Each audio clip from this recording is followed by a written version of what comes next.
Hey guys, Sean again, Custom Offsets TV on the YouTube. Got another episode of Shit I Never Knew. This is going to be episode 12, and it is a different color. Rolling till the wheels fall off. So you probably got tagged or have been tagging people or have been sharing pictures all over the gram and Facebook of guys driving around with their wheel that fell off. One of our guys recently had his wheel fall off at 60 miles an hour and can still not find his wheel and tire because it's in a swamp somewhere in Georgia. So what we did a thorough investigation to try to figure out why this is happening. So the first reason it's happening is because people go out. John, will you go grab me the eBay spacer? They go out and they buy cheap spacers, and I'll show you what that looks like in a second. So number one reason that your wheels are falling off is cheap spacers. The way to identify a cheap spacer is number one, it does not have a hub. Can you get me also a good Boris spacer? Oh, yeah, I know. This is intense. So I'll show you the two. So one is that it doesn't have a hub-centric ring. Another one is that they don't list the grade of aluminum.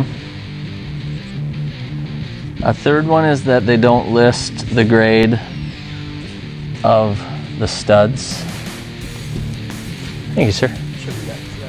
So if you look at these things side by side, you're going to see the number one, this is the hub-centric ring. So this cheap spacer does not have that ring. So what it's going to do is two things. When you go to install the wheel won't have anything to center on, so it's just going to land, roughly on the studs. This helps center that. The other thing is, it takes some of the weight off of the studs and puts it on the center of that spacer. So your truck has a hub that wheel sits on. When you put the cheap spacer on there, you eliminate that centering point and that place to sit. And this is what an eBay spacer looks like at 35 miles an hour when your wheel falls off. The other thing is, we only use Boris spacers, and the reason we do that is because it's aluminum, that's aircraft grade aluminum, and you can look up on the website exactly what it is, I don't get into details. And then the studs are a 10.1 steel stud. So the grade of the steel in the studs is significantly higher so that your wheels don't fall off. So that is one way to make sure that your wheels don't fall off.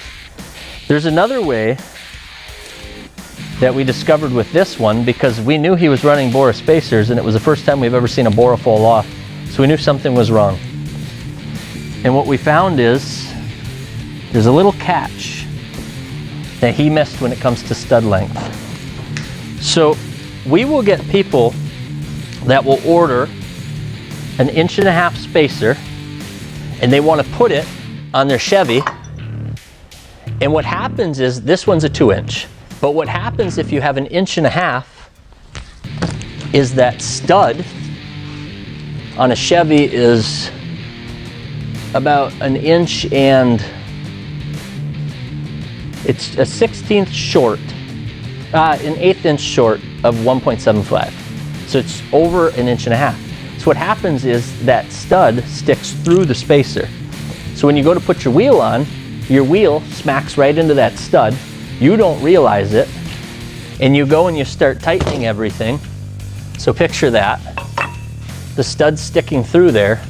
You go to start tightening everything, and you're tightening these studs now, where they used to be, and it hangs up because you hit those studs, the back of the wheel does, before it gets tight. So now you're driving around, you think it's tight, it torqued right down, but there's a gap between the wheel and that spacer. So now you just drive around until things start to loosen up, and then your wheel falls off and you become Instagram famous. So here's the trick. This is a 2 inch spacer, a Boris spacer that was on a Super Duty.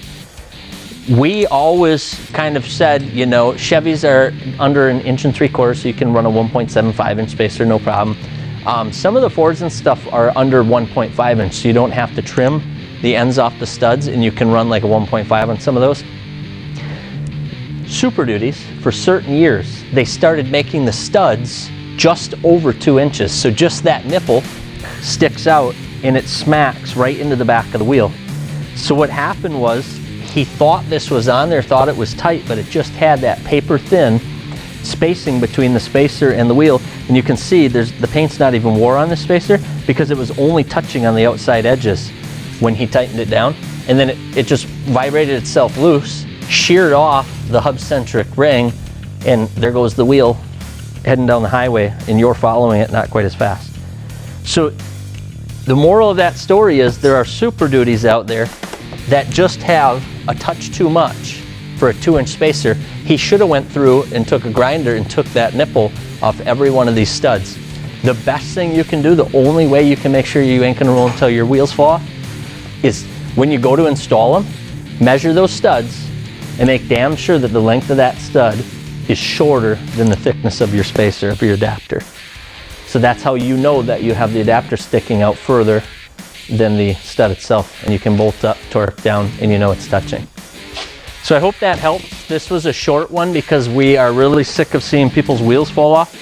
The moral of the story is if you buy a cheap spacer, it's not if, it's when that the wheel's gonna fall off. And then if you buy the correct spacer, you've got to measure that stud length. And sometimes, because they're custom made, you should take the wheel off and measure this before you order. Because if you've got a Chevy 1500, a 1.5 means you have to cut every one of these studs in order to get it to fit without sticking out. If you've got a Chevy 2500, most of them have to be cut to get a 1.75 inch on it because the 2500 has longer studs. So it's best to just measure them up and then go from there. And it won't help rubbing in front by adding space. Yeah, we won't even go there today. Yeah, you can't just keep adding spacers and then it won't rub up front. It rubs more when you add spacer up front. So that helps you out with how to keep your wheels from falling off. Remember to subscribe, remember to come follow us, remember to share these videos. Let us know what else you want to hear. As we see people failing, we will keep bringing you knowledge of how we keep you from failing. Peace.